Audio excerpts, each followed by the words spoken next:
Now Saul spoke to Jonathan his son and to all his servants that they should kill David. But Jonathan, Saul's son, delighted greatly in David. So Jonathan told David, saying, My father Saul seeks to kill you. Therefore please be on your guard until morning, and stay in a secret place and hide. And I will go out and stand beside my father in the field where you are, and I will speak with my father about you. Then what I observe I will tell you. Thus Jonathan spoke well of David to Saul his father, and said to him, Let not the king sin against his servant, against David, because he has not sinned against you, and because his works have been very good toward you. For he took his life in his hands, and killed the Philistine, and the Lord brought about a great deliverance for all Israel. You saw it and rejoiced. Why then will you sin against innocent blood, to kill David without a cause? So Saul heeded the voice of Jonathan, and Saul swore, As the Lord lives, he shall not be killed. Then Jonathan called David, and Jonathan brought David to Saul, and he was in his presence as in times past. And there was war again. And David went out and fought with the Philistines, and struck them with a mighty blow, and they fled from him. Now the distressing spirit from the Lord came upon Saul as he sat in his house with his spear in his hand, and David was playing music with his hand. Then Saul sought to pin David to the wall with the spear, but he slipped away from Saul's presence, and he drove the spear into the wall. So David fled and escaped that night. Saul also sent messengers to David's house to watch him and to kill him in the morning. And Michal, David's wife, told him, saying, If you do not save your life tonight, tomorrow you will be killed. So Michal let David down through a window, and he went and fled and escaped. And Michal took an image and laid it in the bed, put a cover of goat's hair from his head, and covered it with clothes. So when Saul sent messengers to take David, she said, He is sick. Then Saul sent the messengers back to see David, saying, Bring him up to me in the bed, that I may kill him. And when the messengers had come in, there was the image in the bed, with a cover of goat's hair for his head. Then Saul said to Michal, Why have you deceived me like this, and sent my enemy away, so that he has escaped? Michal answered Saul, He said to me, Let me go. Why should I kill you? So David fled and escaped, and went to Samuel at Ramah, and told him all Saul had done to him.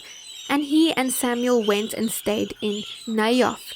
Now it was told Saul, saying, Take note, David is at Naioth in Ramah. Then Saul sent messengers to take David, and when they saw the group of prophets prophesying, and Samuel standing as leader over them, the Spirit of God came upon the messengers of Saul, and they also prophesied. And when Saul was told, he sent other messengers, and they prophesied likewise.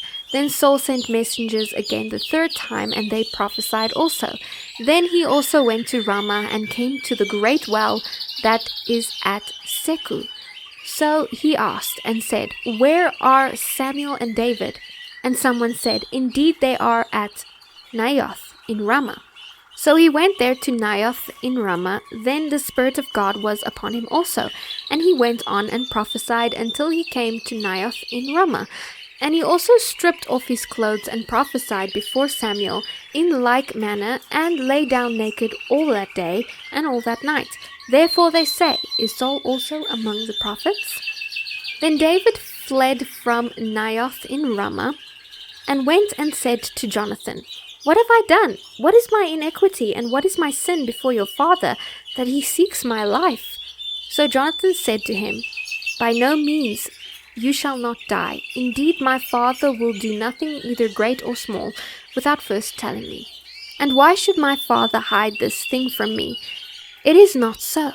Then David took an oath again and said, Your father certainly knows that I have found favor in your eyes, and he has said, Do not let Jonathan know this, lest he be grieved. But truly, as the Lord lives, and as your soul lives, there is but a step between me and death. So Jonathan said to David, Whatever you yourself desire, I will do it for you.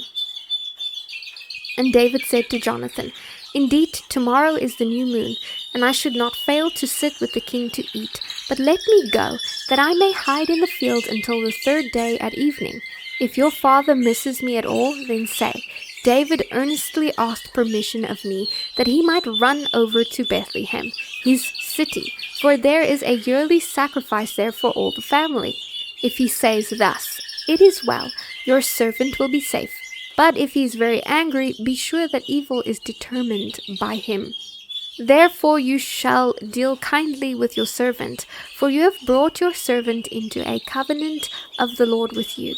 Nevertheless, if there is iniquity in me, kill me yourself, for why should you bring me to your father?" But Jonathan said, "Far be it from you, for if I knew certainly that evil was determined by my father to come upon you, then would I not tell you?" David then said to Jonathan, "Who will tell me, or what if your father answers you roughly?" And Jonathan said to David, "Come, let us go out into the field." So both of them went out into the field. Then Jonathan said to David, "The Lord God of Israel is witness. When I have sounded out my father some time tomorrow, or the third day, and indeed there is good toward David, and I do not send to you and tell you, may the Lord do so, and much more to Jonathan.